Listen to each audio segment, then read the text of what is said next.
Salut à tous et à toutes, c'est Tolek. Et aujourd'hui, dans l'histoire de char, on va parler d'un char français, le B1 bis. Le char B1 est un char lourd conçu en France au cours des années 1930.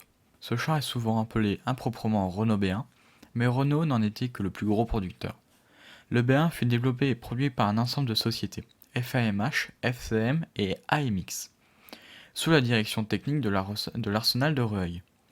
Sa conception et sa mise en production furent longues et coûteuses. Si bien qu'à l'entrée en guerre de la France, en septembre 1939, fort peu avait été produit. Grâce à un effort industriel important, leur nombre augmenta rapidement pendant la drôle de guerre. Le B1 bis posait de très nombreux problèmes aux troupes allemandes. Son épais blindage résistant à toutes les armes anti-chars, les Allemands durent alors improviser pour le mettre hors de combat. En utilisant leurs pièces d'artillerie en tir tendu, en particulier les canons antiaériens de 88 mm, le B1 bis nommé Jeanne d'Arc, par exemple, encaissa plus de 90 impacts avant d'être incendié par un 88. Maintenant, on va passer à ses caractéristiques générales.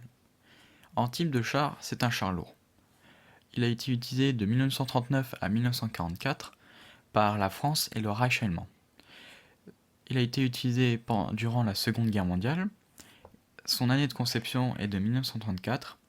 Il a été construit par Renault, Schneider et compagnie, Forges et chantiers de la Méditerranée, FCM, Forges et aciéreries de la Marine, au Mécourt, FAMH, Atelier de construction d'Issy-les-Moulineaux, AMX. Production, juillet 1937 à juin 1940. Unité produite, 369 exemplaires. Il a un équipage de 4 hommes, un chef de char, un pilote, un tireur et un radiopourvoyeur. Il a une longueur de 6,37 mètres, une largeur de 2,46 mètres, une hauteur de 2,79 mètres et une masse au combat de 31,5 tonnes. Là, on va passer au blindage. Ce sont des plaques d'acier boulonnées. Il a comme protection 60 mm frontale, en latéral 55 mm à 90 degrés, à l'arrière 55 mm, au-dessus 15 mm, au plancher 20 mm de 88 à 90 degrés. Pour la tourelle, 56 mm en frontale, 46 mm à 22 degrés pour le latéral, en arrière 46 mm aussi à 22 degrés, et pour le haut de la tourelle, 30 mm de 72 à 90 degrés. Le B1 bis a la particularité d'avoir deux canons. En armement principal, il a un canon ABS 1929 de 75 mm en casemate. Pour l'armement secondaire, un canon SA-35 long de 45 mm en tourelle ou un canon anti-char SA-37 modèle 1937 de 47 mm et deux mitrailleuses MAC 31 en coaxial de 7,5 mm. On va passer au moteur. Il a un Renault Aviation renforcé de 6 cylindres en ligne, refroidissement liquide, une puissance de 37 chevaux, une vitesse de route de 25 km/h, une vitesse tout-terrain de 21 km/h et une autonomie de 150 km/h.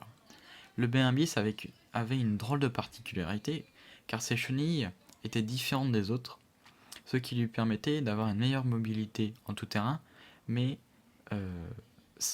s'abîmer rapidement sur route. On va passer aux variantes. Pour les versions françaises, le B1. Première version produite, blindage à 40 mm, une tourelle APX-1 avec un canon SA-34, un moteur Renault de 250 chevaux, numéro de série compris entre 101 et 135. 35 exemplaires réalisés. Le B1 bis, seconde version de production, blindage augmenté à 60 mm sur l'avant et 50 mm sur les flancs.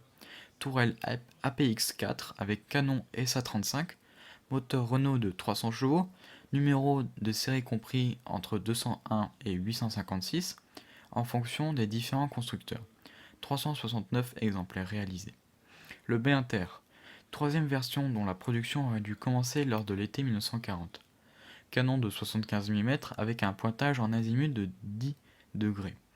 Blindage de 70 mm incliné sur les côtés, capacité des réservoirs accrue, tourelle 5 Lille, mue électriquement avec un chemin de roulement double, 4 exemplaires réalisés.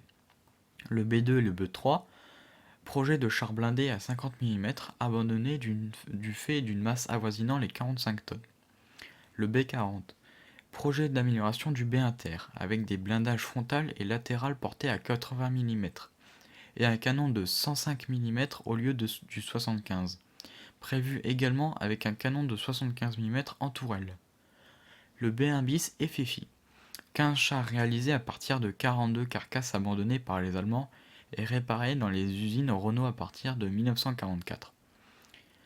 On passe par les B1 bis ou les B1 convertis par les Allemands.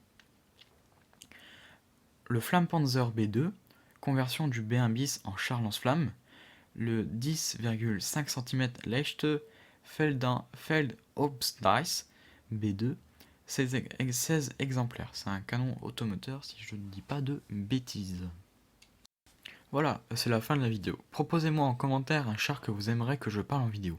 J'espère qu'elle vous aura plu. N'hésitez pas à vous abonner et on se retrouve bientôt pour une nouvelle vidéo d'histoire de char.